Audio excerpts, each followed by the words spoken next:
সকালের দিকেই মটর কড়াই ভিজিয়ে দিয়েছিলাম ঘুগনি হবে বলে, সঙ্গে পরোটা। তার জন্য ময়দা মেখে ডো করে নিয়েছি। আসলে পূর্ণিমা উপলক্ষে ওই পরোটা আর একটু ঘুগনি করব বলে। আর এই ফ্রিজ থেকে বের করে নিচ্ছি ঘুগনিটা প্রিপেয়ার করব বলে। ওই ধরো আদা, টমেটো, এইসব জিনিসগুলো, কাঁচা লঙ্কা, এইসব। তো এইগুলোকে ফার্স্টে কেটে নিয়ে আর ঘুগনিটা প্রিপেয়ার করব। আর প্রথমে প্রেশার কুকারে দেখতেই পাচ্ছ আমি কড়াইটা আগেই সিটি দিতে বসিয়ে দিলাম। কড়াইটা সেদ্ধ হয়ে গেলে আলু, টমেটো, কাঁচা লঙ্কা ইত্যাদি ইত্যাদি দিয়ে দেবো। আজকে তবে পেঁয়াজ দেবো না, তার কারণ হচ্ছে যেহেতু পূর্ণিমা, তাই পূর্ণিমা উপলক্ষে করা হচ্ছে, তাই পেঁয়াজ একদমই অ্যাড করবো না। আর ওদিকে এই সমস্ত আয়োজন করতে করতে একটু চাটাও রেডি করে নিয়েছিলাম খাবো বলে। এরপর চাটা খেয়ে নিয়ে আর ওই যেগুলো ঘুগনির জন্য কেটেছিলাম সেগুলোই প্রিপেয়ার করার জন্য কড়াইতে বসিয়ে দিলাম। মানে ওই টমেটো, কাঁচা লঙ্কা, তেজপাতা, জিরে, নুন, লঙ্কা, হলুদ, আদা, জিরে সমস্ত কিছু। আর অন্যদিকে পাঁচ ফোড়ন আর জিরে একটু ভেজে নিলাম।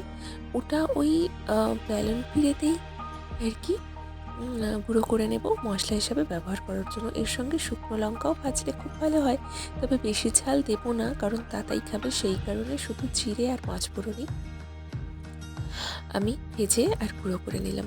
ইতিমধ্যে আমার কড়াই একদম সেদ্ধ হয়ে গেছে, দেখতেই পাচ্ছ। আর এদিকে মশলা কষাটাও কমপ্লিট হয়েছে। এবার এই দুটোকে মিক্সড করে ঘুগনিটা প্রিপেয়ার করে নেওয়ার পালা। আর এই দিকে ময়দাগুলো যেগুলো আগে থেকে ডো করে রেখেছিলাম সেগুলোকে বেশ ভালো করে গোল পাকিয়ে রাখছি, কারণ এক্ষুনি বেলে পরোটা তৈরি করব। আর এইদিকে কিন্তু আমি বেলে ওই পরোটার জন্য চাটুটা বসিয়ে দিচ্ছি আর এদিকে বেলে নিচ্ছি। লুচির থেকে পরোটা খেতে তাতেই বেশি ভালোবাসে, তাই জন্য লুচিটা আমাদের কম হয়, তুলনায় পরোটাটা বেশি হয়। আর আরও ভালো করে বলতে গেলে তেলের জিনিসটা একটু কমই হয়, রুটিই তেলি হয়, বাট তাও মাঝের মধ্যে পরোটাটাই করলে বেশিরভাগ, কারণ তাতেই এটা খুব ভালোবাসে। তো এক এক করে বেলে নিয়ে আর পরোটাটা রেডি করে নিচ্ছি। আর এই চাটুতেই ওই জিরে আর পাঁচফোড়নটা গরম করে ভেজেছি, তো তাই এই পরোটার ডোয়ের মধ্যে, মানে এই ময়দার ডোটার মধ্যে ওই জিরে আর মানে পাঁচফোড়নের গুঁড়ো লেগে গেছে। আর এর জন্য পরোটাটা কিন্তু আরও বেশি টেস্টি হয়েছিল।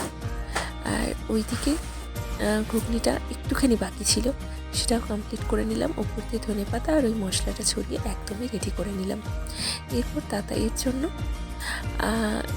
ঘুগনি আর পরোটাটা রেডি করে দিলাম।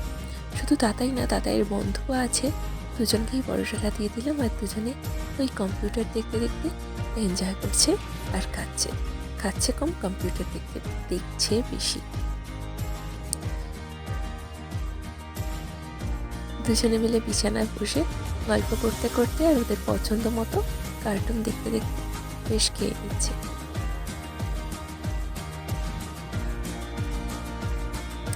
এইদিকে হাজব্যান্ডের আজ বিয়ে বাড়ি ছিল, তাই ওদের খাওয়া দাওয়া হয়ে যাওয়ার পর আমি ওই আয়রনটা একটু করে দিচ্ছি। যখনই কোনো বিয়ে বাড়ি বা কোথাও বেরোনোর থাকে, তখন আয়রন করা জামা আবারও আমাকে দ্বিতীয়বার আয়রন করতে হয়, কারণ একদম আয়রন হয়েছে সঙ্গে সঙ্গে দেখেই তবে ও পরতে পছন্দ করে।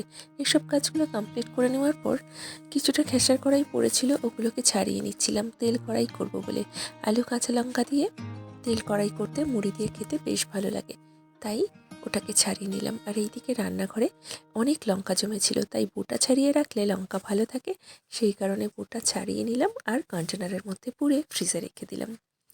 অবসর সময়ে পড়ে থাকা কাজগুলো আমি সেরে নিতে পছন্দ করি। আর যাই হোক, এই সমস্ত করতে করতে নিজের জন্য ডিনারের ব্যবস্থাটাও করে নিলাম, কারণ দেখতে দেখতে অনেকটাই রাত হয়ে গিয়েছিল। 9টা বাজলেই আমি ডিনার করে নিই। এই 9টা বাজার সাথে সাথে পরোটা আর ঘুগনি আমিও নিয়ে নিলাম আর ডিনারটা কমপ্লিট করলাম। আচ্ছা চলো তাহলে আজকের ভিডিওটা এখানেই শেষ করি। আবার কোনো ভিডিও নিয়ে আবার চলে আসব। সবাইকে শুভরাত্রি জানিয়ে আজকের ভিডিওটা শেষ করলাম। টাটা।